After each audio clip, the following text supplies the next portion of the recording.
శ్రీ గురుభ్యో నమ. శ్రీ మహాగణాధిపతయ నమ. శ్రీమాత్రే నమ. భగవంతుణ్ణి కాలస్వరూపుడుగా లేదా కాలాన్ని భగవత్ స్వరూపంగా ఆరాధించటం భారతీయులకి అనాదిగా వస్తున్నటువంటి సంప్రదాయం. అలా ఆరాధించేటటువంటి దానిలో ఎప్పుడు భగవద్ అనుగ్రహం జీవుల మీద అత్యధికంగా ఉంటుందో ఆయా సమయాలని పర్వదినాలు, పండుగలు అనేటటువంటి పేరుతో మనం నిర్వర్తించుకునేటట్టు, మనం ప్రకృతి కూడా భగవత్ స్వరూపమే గనక ప్రకృతితో మనం అనుసంధానమై మన ఆరోగ్యాన్ని అంటే శారీరక, మానసిక, కౌటుంబిక, సామాజిక, పర్యావరణ ఆరోగ్యాలని మెరుగుపరిచేటటువంటి కార్యక్రమాలు నిర్వర్తించేట్టుగా నిర్దేశించటం మన ఋషులు మనకిచ్చినటువంటి పద్ధతి. అటువంటి వాటిల్లో వసంత ఋతువు ప్రారంభించంగానే మొట్టమొదట ఉగాది లేక సంవత్సరాది అనేటటువంటి పేరుతో ఒక పండుగని మనం నిర్వర్తించుకుంటాం. దీన్ని ఉగాది అంటే అది యుగాది యొక్క రూపాంతరం చెందిన పదం అని అంటారు. అంటే యుగం ప్రారంభమైతే ఆ యుగాలు ఎప్పుడు ప్రారంభమయ్యాయో దానికంటే కృతయుగం మొదలైన ప్రారంభమైనటువంటి మొదటి రోజు అని. అది ఒక రకంగా సరిపోయినా నిజానికి ఉగాది అంటే ఉ అంటే నక్షత్రం, గా అంటే గమనం, నక్షత్ర గమనాన్ని మనం లెక్క పెట్టడం మొదలుపెట్టినటువంటి రోజు అనేటటువంటి అర్థంలో ఇది సరైనది అని అంటారు. ఎందుకు అంటే మనం ప్రస్తుతం అనుసరిస్తున్నటువంటి శకాలు కానీ, యుగాలు కానీ, కాలమానాలు కానీ అనేక రాజకీయ, సాంఘిక మార్పుల వల్ల మార్పు చెందుతూ ఉంటాయి. ఒకప్పుడు ఉన్నటువంటి శకం ఇప్పుడు మరొకటిగా మారిపోతోంది. కానీ నక్షత్రాల స్థితిగతులు మాత్రం సృష్ట్యాది నుండి ఎప్పుడూ కూడా ఏ రెండు క్షణాలు ఒకటిగా ఉండవు గనక వాటిని గమనించుకుంటూ ఉంటే కాలాన్ని చాలా చక్కగా లెక్క కట్టడానికి వీలవుతుంది గనక నక్షత్ర గమనాన్ని లెక్కించటం ప్రారంభించిన రోజు అనేటటువంటి అర్థంలో ఉగాది అన్నారు. అంతేకాదు దీన్ని సంవత్సరాది అని కూడా అంటాం. సంవత్సరాది అంటే సంవత్సరానికి మొదలు. అంటే ఒక సంవత్సరంగా మనం ఒక కాలాన్ని లెక్క పెట్టడం మొదలు పెడితే ఆ మొదలు పెట్టినటువంటి రోజుని సంవత్సరాది అంటాం. ఇది ఎప్పుడు చేసుకోవాలి అంటే చైత్రే మాసే జగద్బ్రహ్మ ససత్య ప్రథమేహని అని బ్రహ్మగారు సృష్టి అంతా చేయడం ప్రారంభించిన తర్వాత చైత్రమాసంలో ప్రథమేహని మొట్టమొదటి రోజు ఉదయము, అంతేకాకుండా శుక్లపక్షంలో మొదటి తిథి నాడు, మొదటి నక్షత్రం నాడు, సూర్యోదయే సతి, సూర్యోదయం మొదలుతో ఇవాటి నుంచి ఈ సృష్టి లెక్కించటం ప్రారంభించండి, వర్తించటం మొదలు అవుతుంది. అప్పటిదాకా చేసి పెట్టాడు కానీ మొదలు పెట్టింది అప్పుడు. అంటే బ్రహ్మగారు సృష్టి ప్రారంభించినటువంటి రోజు నుండి మనం లెక్క పెట్టుకుంటున్నాం గనక దీనిని ఉగాది లేక సంవత్సరాది అని. దీని లెక్కలు కట్టడానికి రకరకాల ప్రమాణాలు మనకి ధర్మశాస్త్రాలు చెప్తున్నాయి. వాళ్ళందరూ చెప్పినటువంటి ప్రమాణాలన్నింటినీ ఏకీకృతం చేసి మనం చైత్ర శుద్ధ పాడ్యమి నాడు, సూర్యోదయానికి ఆ పాడ్యమి తిథి ఉన్ననాడు సంవత్సరాదిగా మనం చెప్పుకుంటూ ఉంటాం. లెక్క ఇలా పెట్టాం, బాగానే ఉంది. ఇది చాంద్రమానాన్ని అనుసరించి ఎందుకు చేసుకుంటున్నాం? మనం తేదీలేమో సౌరమానాన్ని అనుసరించి చేసుకుంటున్నాం కదా.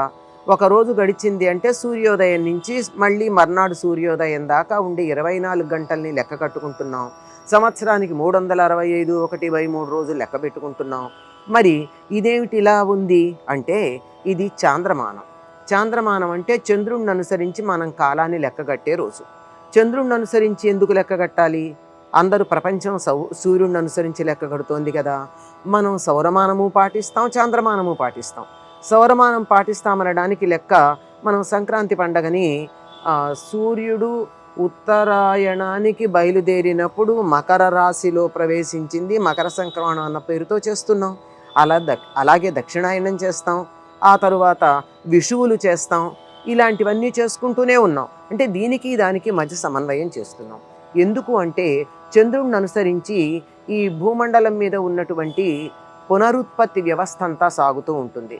చెట్లు కానీ, జంతువులు కానీ ఇవన్నీ కూడా వాటిలో ఉండే పునరుత్పత్తి వ్యవస్థ అంతా ఓషధులకి వాటికి సంబంధించినటువంటి ఆ ప్రత్యేక లక్షణాలు, ఓషధీ గుణాలు రావడం కానీ ఇవన్నీ చంద్రుడిని అనుసరించి వస్తూ ఉంటాయి.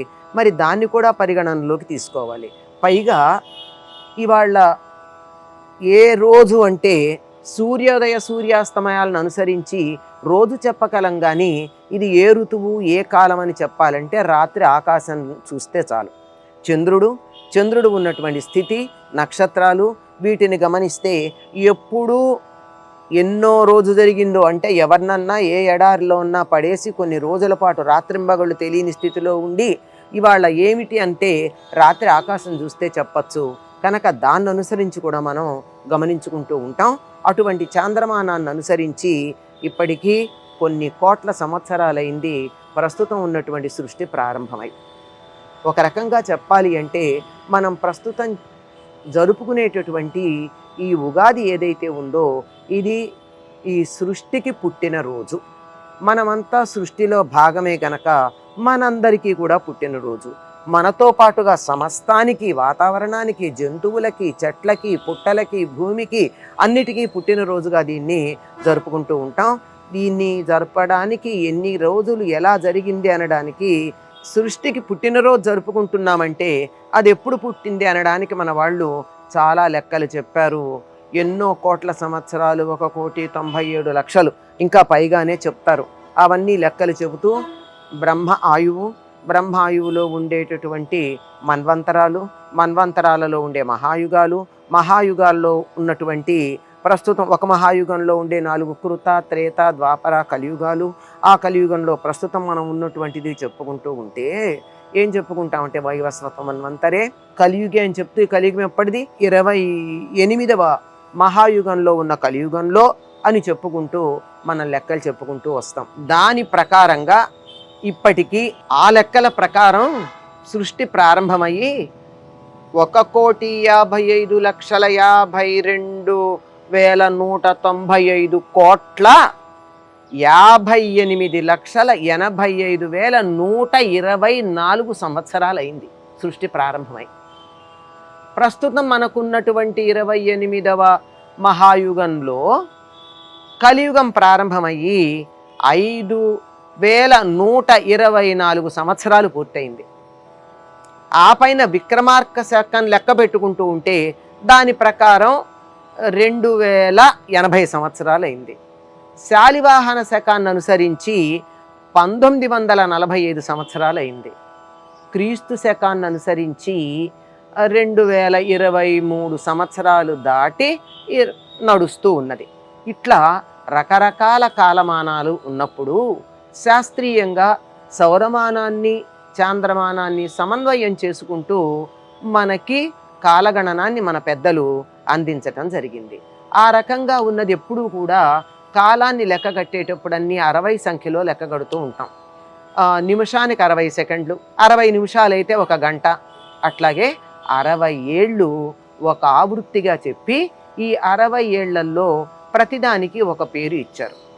ఇప్పుడు రాబోతూ ఉన్నటువంటి ఉగాది పేరు ఏమిటి అంటే శోభకృత్. అయిపోతూ ఉన్నటువంటిది శుభకృత్. అంటే నిన్నటితో శుభకృత్ అయిపోయింది, ఇవాల్టి నుంచి శోభకృత్ మొదలైంది. అంటే శుభాలు కలిగించింది శుభకృత్. శోభకృత్ ఏమో ఆ శుభాల వల్ల మనకొక అందాన్ని, శోభని, కాంతిని, వెలుగుని, తేజస్సుని ఇస్తుంది. ఆ శోభకృత్ సంవత్సరాన్ని కూడా ఏమని ప్రార్థించుకోవాలి మనం? సహౌజనం శోభకృతం నృణాం ఇష్టదమాశ్రయే శిబికావాహనారూఢం చామరద్వయపాణికం అని ఆ శోభకృత్ సంవత్సర అధిదేవతని మనం ప్రార్థన చేసుకుంటూ శోభకృత్ సంవత్సరంలో ప్రవేశిద్దాం. ఈ సంవత్సరంలో ప్రవేశించినప్పుడు మనకి ఆ శోభకృత్ యొక్క శోభంతా పరిపూర్ణంగా కలగాలి అంటే ఏం చెయ్యాలి? ప్రకృతితో మనని మనం అనుసంధానం చేసుకోవాలని చెప్పాం కదా. అలా అనుసంధానం చేసుకోవడానికి కొన్ని పద్ధతుల్ని ఈనాడు పాటించటం ప్రధానం. సూర్యోదయానికన్నా ముందుగానే లేచి అభ్యంగన స్నానం అంటే తలకి నువ్వుల నూనె రాచుకుని ఒంటికిను స్నానం చేసి, ఇది మొదటిది. రెండవది నూతన వస్త్రాలు ధరించి, మూడవది సూర్యుడికి అంటే ప్రత్యక్ష దైవం ఆయన్ని బట్టే కదా కాలాన్ని మనం లెక్కగడుతున్నాం. సూర్యుడికి మన ఇష్టదైవానికి నమస్కారం చేసి, ఉగాదికి ప్రత్యేకంగా ఒక పచ్చడి తయారు చేస్తారు. దాన్ని దైవానికి నివేదన చేసి దాన్ని మనం స్వీకరించి ఇంటిపైన ఒక దైవ ధ్వజాన్ని, ఒక జెండాను ఎగరవేసి ఆ పైన పంచాంగ శ్రవణం చెయ్యాలి. అందరూ పంచాంగం చదవలేరు గనక ఎవరైనా చదివి చెప్తూ ఉంటే వినాలి. ఈ 6 పనులు తప్పనిసరిగా చెయ్యాలి. ఎలాగో కొత్త బట్టలు కట్టుకుంటాం గనక పిండి వంటలు చేసుకుంటాం, వేడుకగా జరుపుకుంటూ ఉంటాం. దీంట్లో ప్రత్యేకం తలంట్లు, కొత్త బట్టలు, పిండి వంటలు, దేవుడు పూజ ఇవన్నీ అన్ని పండగలకి చేసిన ఈ పండగకి ప్రత్యేకం ఏమిటంటే ఉగాది పచ్చడి, ఆ పైన పంచాంగ శ్రవణం. ఉగాది పచ్చడిలో 6 రుచులు ఉంటాయి. అంటే ఈ ఋతువులు వసంత ఋతువు, శరద్ ఋతువు అన్నవి యమదంష్ట్రలుగా చెప్పారు. అంటే యముడు సిద్ధంగా ఉంటాట కరకరకర నవిలేయడానికి. అంటే ఆరోగ్యాలు చెడిపోతూ ఉంటాయి ఋతువుల్లో వచ్చిన మార్పు వల్ల. ఆ మార్పుకి అనువుగా మనం మలచుకోవడానికి కొన్ని పనులు చేయమన్నారు.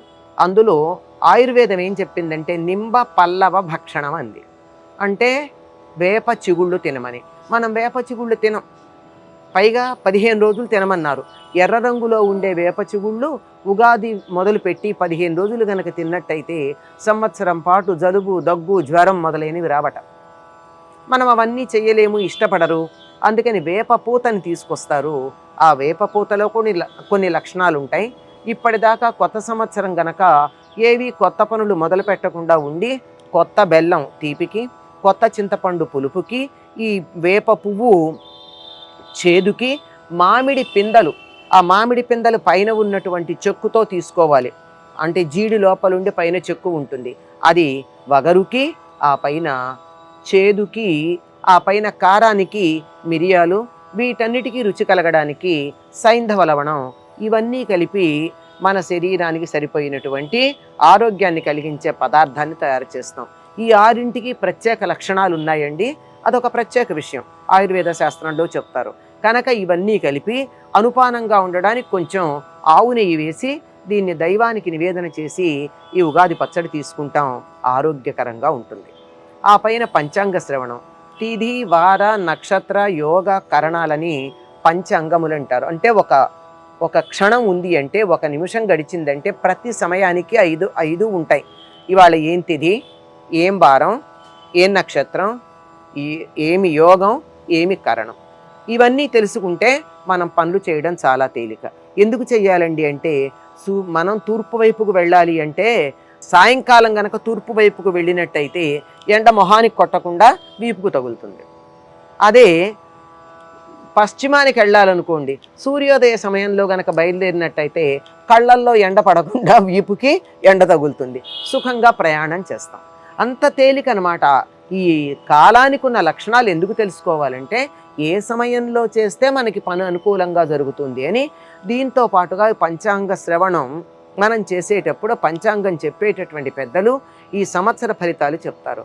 ఈ సంవత్సరంలో వానలు ఎలా ఉంటాయి, ఎండలు ఎలా ఉంటాయి, ధరవరలు ఎలా ఉంటాయి, ఏ పంటలు బాగా పండుతాయి అంటే దీని ప్రకారం ఏం చేస్తామంటే ఈ సంవత్సరానికి కావలసినటువంటి రొటీన్ ఏదైతే ఉందో ప్రోగ్రామ్ ప్లానింగ్ అంటామే మనం అది చేసుకుంటాం.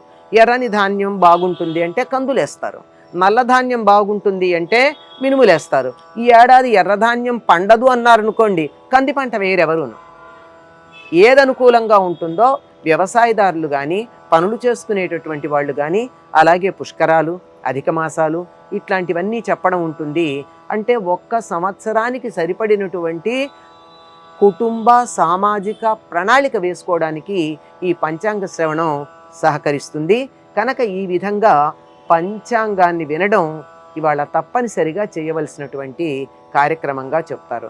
ఈ విధంగా చేసుకుంటూ మనం ఈ శోభకృత్నామ సంవత్సరం మనందరికీ శుభాలు కలిగించాలి అని శుభాకాంక్షలు చెబుతూ, శాంతి సుఖములు వెల్లువై సాగుచుండ, భోగ భాగ్యాలు కొల్లలై పొంగుచుండ, సంతసమ్మది జీవన సరణిగా శోభకృద్వత్సరమిచ్చు శుభములన్నీ అని అందరికీ శుభాకాంక్షలు తెలియచేస్తూ స్వస్తి.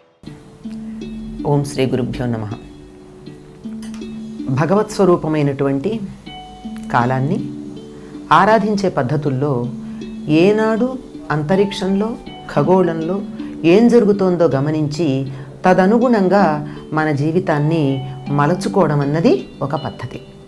అందుకే మన పండగలు, పబ్బాలు, పబ్బం అంటే పర్వం అండోయ్, పర్వం అంటే ఏమిటర్థం? పూర్ణిమ అని అర్థం. వాటికి సంబంధించి ఎప్పుడెప్పుడు ఏం చెయ్యాలో మనని ఖగోళంలో ఉన్న గ్రహాలతో అనుసంధానం చేసుకునేటటువంటి అద్భుతమైన కార్యక్రమాలను మనకి అందించారు మన పెద్దలు. అందులో ఉగాది నాడు చేయవలసినటువంటి పనులని కొన్నిటిని ఇలా చేస్తే బాగుంటుంది అని సూచన చేశారు, కొన్నింటిని నిర్దేశించారు కూడా. నిర్దేశించారు అంటే తప్పనిసరిగా చేయాలన్నారు, సూచించారంటే ఇట్లా చేస్తే బాగుంటుంది అని చెప్పారు. అట్లాంటి వాటిల్లో ఉగాది నాడు మనం చేయవలసిన పనులు ఏమిటి అంటే, సూర్యోదయానికన్నా ముందుగా తైలాభ్యంగనం చేయాలి. అంటే ఒంటికి నువ్వుల నూనె రాచుకుని మరీ అభ్యంగన స్నానం చేయాలి. ఎందుకంటే అప్పటి వరకు ఉన్నటువంటి చలికాలానికి ఒళ్ళంతా పగిలి అంత మృదువుగా ఉండదు. దాన్ని మళ్ళీ యథాస్థితికి తేవాలి అంటే నువ్వుల నూనెతో అభ్యంగన స్నానం చేసినప్పుడు మాత్రమే బాగుంటుంది. అది కూడా సూర్యోదయానికి ముందు. ఆ పైన నింబ పల్లవ భక్షణం అంటే వేప చిగుళ్ళని తినడం. అటు పిమ్మట నూతన వస్త్రధారణం, కొత్త బట్టలు కట్టుకోవడం. ఆ పిమ్మట దేవాలయానికి వెళ్ళి దైవాన్ని దర్శించుకోవడం. ఆ తరువాత చేయవలసినది ఏమిటి అంటే పంచాంగ శ్రవణం. పంచాంగ శ్రవణం అంటే పంచాంగం ఒకరు చదువుతూ ఉంటే వినటం. దీనివల్ల చాలా మంచి జరుగుతుందని ఫలితాలు కూడా చెప్పారు. వీటన్నిటికన్నా ముందుగా ఇంకొకటి చేస్తారు. ఏమిటి అంటే ఇంటి మీద ధ్వజారోహణం, జెండా ఎగురవేయడం. ఈ మొదటి 5 చేస్తారు, కానీ అన్నింటికన్నా ముందు చేయవలసినటువంటి ధ్వజారోహణం అన్నది ఎందుకనో దక్షిణ దేశంలో మనం మర్చిపోయాం. ఉత్తరాదిని ఇంకా కొనసాగిస్తూ ఉన్నారు. మహారాష్ట్ర ప్రాంతంలో తప్పనిసరిగా ధ్వజారోహణం చేస్తారు. చక్కని ఉగాది పచ్చడి తిని సంవత్సరం అంతా ఆనందోత్సాహాలతో, విజయోత్సాహాలతో ఉల్లాసంగా గడుపుతాము అని ఆశిస్తూ అందరికీ ఉగాది శుభాకాంక్షలు. ఓం శ్రీ గురుభ్యో నమః. శ్రీ మహాగణాధిపతయ నమః. శ్రీమాత్రే నమః. కాలస్వరూపుడైనటువంటి పరమాత్ముడికి నమస్కారం చేస్తూ, ఉగాది నాడు కాలాన్ని గురించి తెలుసుకునేటటువంటి ప్రయత్నం చెయ్యాలి అని మనకి పెద్దలు చెప్పారు. అటువంటి దాంట్లో ప్రధానంగా పంచాంగ శ్రవణం అనేది ఉంది. అంటే అభ్యంగనం, నూనె రాచుకుని తలంటు పోసుకోవడం, కొత్త బట్టలు కట్టుకోవడం, ఉగాది పచ్చడి తినడం, దేవాలయానికి వెళ్ళడం, ఇంటిపైన ధ్వజాన్ని ఆరోహణ చేయడం. వీటితో పాటుగా ప్రధానంగా చేసేది పంచాంగ శ్రవణం. శ్రవణం అంటే వినటం. ఒకరు పంచాంగం చదువుతారు, అందరూ వింటారు. ఎవరికైతే పంచాంగం చదవటం, దాన్ని వ్యాఖ్యానించడం తెలుస్తుందో వాళ్ళు చదువుతూ ఉంటే మిగిలినటువంటి వాళ్ళందరూ విని దానిని తమకి ఏ విధంగా ఒక సంవత్సరానికి ప్రణాళిక చేసుకోవాలో దానికి సంబంధించి ప్రణాళికలు వేసుకుంటారు. ఈ పంచాంగ శ్రవణం గురించి ఏం చెప్తారంటే, శ్రీ కళ్యాణ గుణావహం రిపుహరం దుస్వప్న దోషాపహం గంగా స్నాన విశేష పుణ్యఫలదం గోదానతుల్యం నృణా ఆయుర్వృద్ధిముత్తమం శుభకరం సంతాన సంపత్ప్రదం నానాకర్మ సుసాధనం సముచితం పంచాంగమాకర్ణ్యతాం. ఇన్ని మంచి ఫలితాలు కలుగుతాయి గనక పంచాంగాన్ని ఆకర్ణ్యతాం వినవలసినది అని చెప్పారు. శ్రీ కళ్యాణ గుణావహం, శుభప్రదమైనటువంటి మేలు కలిగించే గుణాలన్నిటికీ నిలయం పంచాంగం. అంతేకాక రిపుహరం, శత్రువులను సంహరిస్తుంది. శత్రువులను సంహరిస్తుందంటే ఏమిటి, నేనేం యుద్ధం చేస్తున్నానా? కాదే. నాకు సహజంగా కొంతమంది శత్రువులు ఉన్నారు.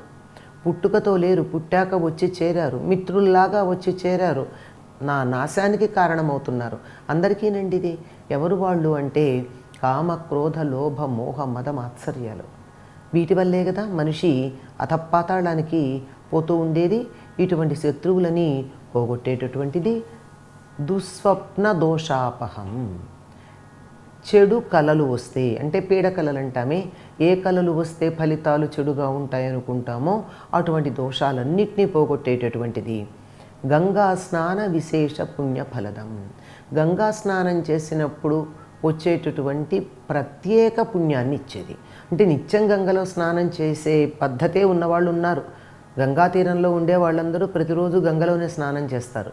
కానీ అది కాదు, ప్రత్యేకంగా అఘమర్షణ స్నానం అని చెప్పి సంకల్పం చెప్పుకుని చేస్తే వచ్చే పుణ్యం ఏదైతే ఉందో అటువంటి పుణ్యాన్ని ఇచ్చేటటువంటిది.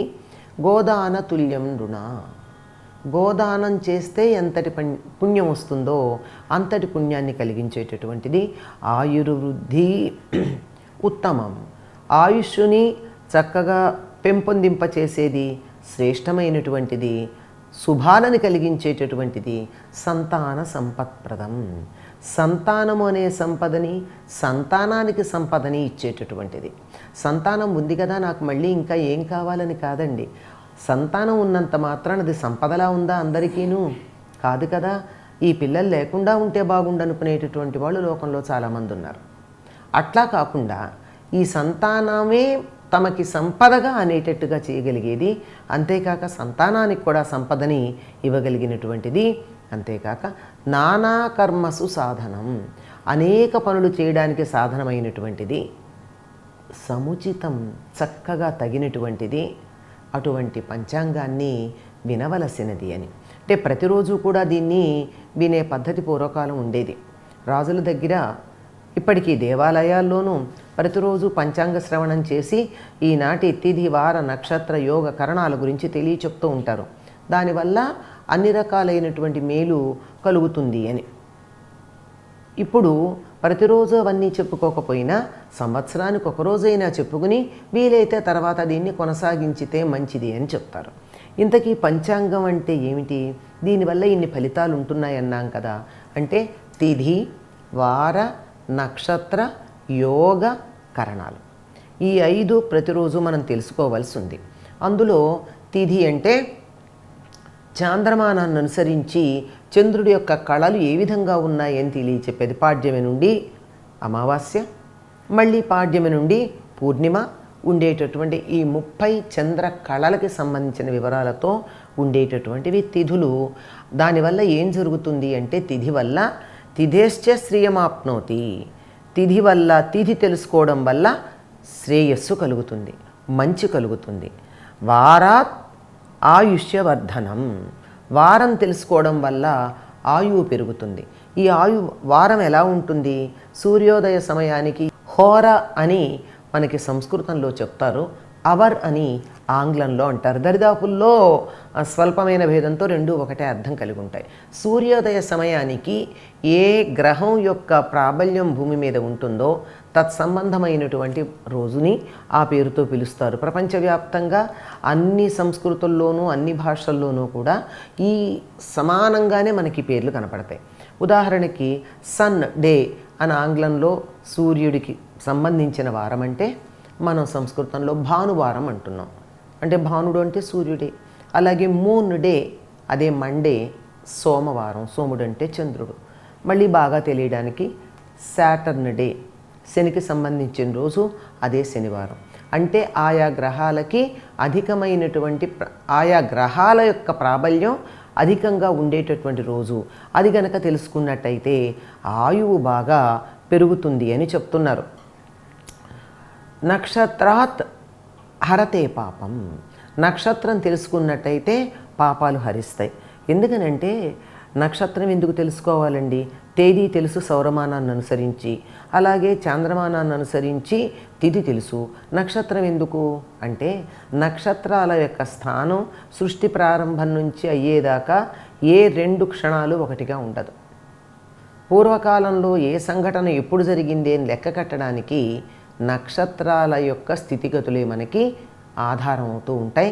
దాని ప్రకారం లెక్కగట్టింది ఎప్పుడూ ఇంతవరకు తప్పుపోలేదని చెప్పి ఖగోళ శాస్త్రజ్ఞులు చెప్పేటటువంటి మాట. ఇక యోగా ద్రోగ నివారణం. యోగం తెలియడం వల్ల రోగం పోతుంది. రకరకాల యోగాలు ఉన్నాయండి. విద్ధి, తైతుల ఇలాంటి పదాలు మనకు కనపడుతూ ఉంటాయి. అటువంటి యోగం తెలుసుకున్నట్టయితే రోగం నివారించబడుతుందని. కరణాత్ కార్యసిద్ధి. కరణం వల్ల, కరణం అంటేనే ఉపకరణం, సాధనకి పనికొచ్చే పనిముట్టు అని అర్థం ఉంటుంది. ఆ కరణం తెలుసుకున్నట్టయితే దానివల్ల మనం అనుకున్నటువంటి కార్యాలు సిద్ధిస్తాయి అని చెప్పి పంచాంగ ఫలం ఉత్తమం. పంచాంగం తెలుసుకోవడం వల్ల వచ్చేటటువంటి ఉత్తమమైన ఫలం ఉంటుంది అని మనకి తెలియచెప్తూ ఉన్నారు. ఎందుకంటే ఏ రోజు ఏ పని చేస్తే మనకి తొందరగా సిద్ధి కలుగుతుందో తత్సంబంధమైన పనులు చేయడానికి, మన కార్యకలాపాలని నిర్ణయించుకోవడానికి పంచాంగ శ్రవణం చేయవలసి ఉంటుంది. అటువంటి పంచాంగంలో ఈ రోజున అంటే ఉగాది నాడు ఏం చెప్తారు అంటే, పంచాంగం సంవత్సర ఫలితాలను తెలియచెప్తూ ఉంటుంది. అందులో ఒక ఫలితాంశం అంటారు, అదొకటి ఉంటుంది. అలాగే నవనాయకులు, చతుర్దశ నాయకులు వాళ్ళ ఫలాలు ఉంటాయి. అలాగే మూఢమి, కర్తరి అంటే కత్తెర అంటూ ఉంటారు, వాటి గురించిన వివరాలు చెప్తారు. పుష్కరాలు ఎప్పుడు ఏ నదులకు వస్తాయో తెలియచెప్తూ ఉంటారు.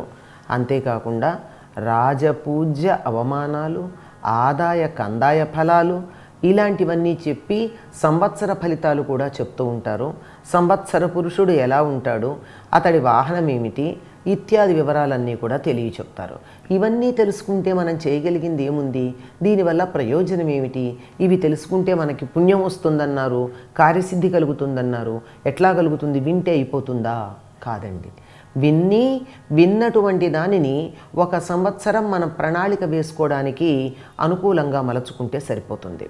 ఉదాహరణకి ఈ సంవత్సరం వానలు ఎక్కువ ఉంటాయి అంటే వర్షాధారమైనటువంటి పంటలు అత్యధికంగా పండించుకోవడానికి వ్యవసాయదారుడు సిద్ధపడతాడు. వానలు తక్కువగా ఉంటాయి, నీటి వనరుల అవసరం లేని పంటలు, మెట్ట పంటలు అంటారు, అవి వేసుకుని ఆ సంవత్సరం తాను సుఖపడడం ఉంటుంది. అట్లాగే ఈ సంవత్సరం ఎర్రని ధాన్యాలు బాగా ఉంటాయి, లేదా ఎర్రని ధాన్యాలు సరిగ్గా పండవు, ఇటువంటి మాటలు కొన్ని ఉంటాయి. అలా చెప్పిన దాన్ని బట్టి ఈ కంది పంట వేసుకోవాలా అక్కర్లేదా, పెసర పంట వేసుకుంటామా, ఇలా నిర్ణయించుకుంటూ ఉంటారు. కనుక వ్యవసాయదారులకి ఇవి చాలా ఉపయోగపడతాయి. కార్తెలు కూడా అంతే. ఏ కార్తె ఎప్పుడు మొదలవుతుంది తెలుసుకుంటే ఏ కార్తెలో ఏ విత్తనాలు ఏ కార్తెలో వేసుకోవాలో వాళ్ళకి తెలుసు. కనుక కార్తె తెలిస్తే విత్తనాలు ఎప్పుడు వేసుకోవాలి, పనులు ఎప్పుడు చేసుకోవాలి తెలుస్తాయి. అలాగే ఎండలు, వానలు, ఈ కార్తెలు ఇవన్నీ తెలియడంతో పాటు పుష్కరాల గురించి, గ్రహణాల గురించి, సూర్య చంద్ర గ్రహణాలు ఎప్పుడు వస్తాయో చెప్తారు. ఆధునికమైనటువంటి యంత్ర పరికరాలు ఏమీ లేకపోయినా ఇలా వేళ్ల మీద లెక్కలు గడుతూ ఆ గ్రహణం ఎప్పుడు మొదలవుతుంది, ఎన్ని గంటల ఎన్ని నిమిషాలకు మొదలవుతుంది, స్పర్శకాలం ఏమిటి, మధ్యకాలం ఏమిటి, ఆ వదిలేటటువంటి కాలం ఏమిటి, వీటన్నింటినీ చాలా చక్కగా లెక్కగట్టి చెప్తూ ఉంటారు. దాన్ని బట్టి మన కార్యకలాపాలని, కార్యక్రమాలని ఒక సంవత్సరం పాటు నిర్ణయించుకోవడానికి వీలవుతుంది. అంతేకాకుండా రాజపూజ్య అవమానాల విషయాలకు వచ్చినట్టు ఇది వ్యక్తులకు సంబంధించిన రాసుల్ని బట్టి వ్యక్తుల ఫలాలు చెప్తారు. రాజపూజ్యం ఉంది అంటే మనం అనుకున్న పనులు మనం చేయడానికి ముందుకు వెళ్ళినట్టయితే మనకంతా అనుకూలంగా ఉంటుందని, అవమానం ఎక్కువగా ఉందంటే కొంచెం మన పనులను కొంతకాలం వాయిదా వేసుకుని వీలైనంత జాగ్రత్తగా ప్రవర్తిస్తూ ఉంటే అవమానాలు పాలవకుండా ఉంటామని, అలాగే ఆదాయం ఖర్చు రెండూ కూడా, వ్యయం ఆదాయం వీటిని లెక్క వేసుకుని దాన్ని బట్టి మన ప్రణాళిక వేసుకోవచ్చు. నాకు బాగా వ్యయం ఉంది నా నక్షత్రానికి, లేక నాకున్నటువంటి రాశి ప్రకారం వ్యయం ఎక్కువ ఉంది, ఆదాయం లేదు అంటే నా చేత్తో ఖర్చు పెట్టడం మానేసి నా కుటుంబ సభ్యులు ఎవరి చేతన్నా ఖర్చు పెట్టిస్తూ ఉంటాను. ఇలా ఒక సంవత్సరానికి ప్రణాళిక. అలాగే దేశాలకు సంబంధించినటువంటి రాజులు అంటే పరిపాలకులు, ఆ పరిపాలకులకి ఎటువంటి పరిస్థితి ఉంటుంది, ప్రభుత్వాలు మారతాయా, ఇలాంటి అనేకమైనటువంటి అంశాలన్నీ మనకి ఈ పంచాంగ శ్రవణంలో తెలుస్తాయి.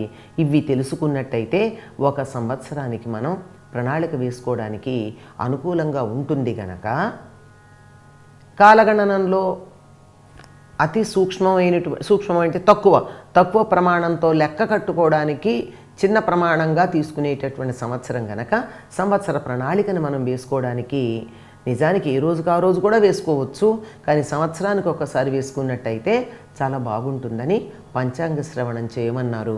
మరి చూడండి, దీనివల్ల ఇలా గనక అయినట్టయితే తప్పనిసరిగా మనం విజయం పొందుతాం గనక, కార్యసిద్ధి జరుగుతుంది గనక.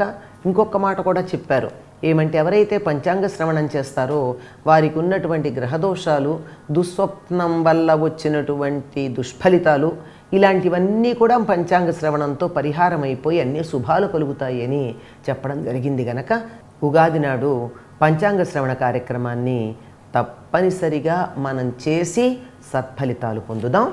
స్వస్తి.